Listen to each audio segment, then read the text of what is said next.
রহমান ডাক দিচ্ছে ছুটে ছুটে দাঁড়ান ভাই, একটু কথা বলি, শুনে দেন।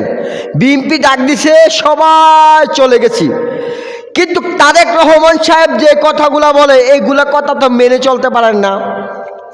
তারেক রহমান সাহেব আজকেও একটা ঘোষণা দিয়েছে, দিল্লি না, শ্রীলঙ্কা না, জাপান না, কানাডা না, সবার আগে বাংলাদেশ, এই কথাটা বলছে। আমি প্রতিনিয়ত এই ভিডিওগুলো বানাচ্ছি। আমাদের নিজেদের ভিতরে দ্বন্দ্ব না কইরা নেতায় কি বলে, নেত্রী কি বলে, এই কথাটা নলেজে রাখতে হবে ভাই। বিএনপি করলে হবে না। বিএনপির নেতা কর্মী কিছু কিছু লোক আছে, উমুক নেতা এই কইছে, হুমুক নেতা এই কইছে, এটি চলবে না। অনলি ওয়ান নেতায় কি বলে এটা আপনাকে শুনতে হবে। শেখ হাসিনার মতন শেখ হাসিনার তেল মারবেন, আপা আপা, আম্মু, ড্যাডি, এটা চলবে না বিএনপির ভিত্তি। এই তেলবাজি জীবনও চলবে না। স্পষ্ট, একবারে ক্লিয়ার, অনলি ক্লিয়ার। রাজপথে যারা ছিল, ভবিষ্যতে যারা ছিল, দুর্ভোগে যারা বিপদ আপদে বিএনপির পাশে ছিল, তারা আজকে, আমি চাই তারেক রহমান সাহেব তাদেরকে বিভিন্ন নেতাদের দায়িত্ব দিবে। কেন?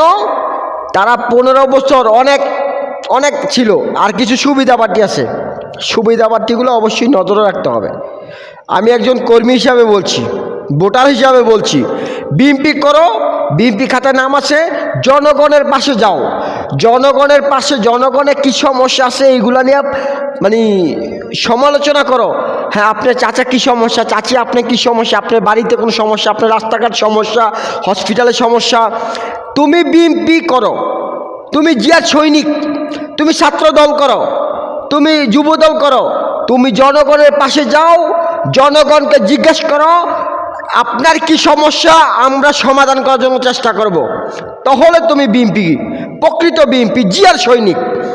সবাই শেয়ার করে দিবেন, নেতার কথা সবসময় মানবেন, তাহলে দলকে অনেক উপরে নিয়ে যেতে পারবেন ইনশাল্লাহ। ভবিষ্যতে বিএনপি অনেক হবে।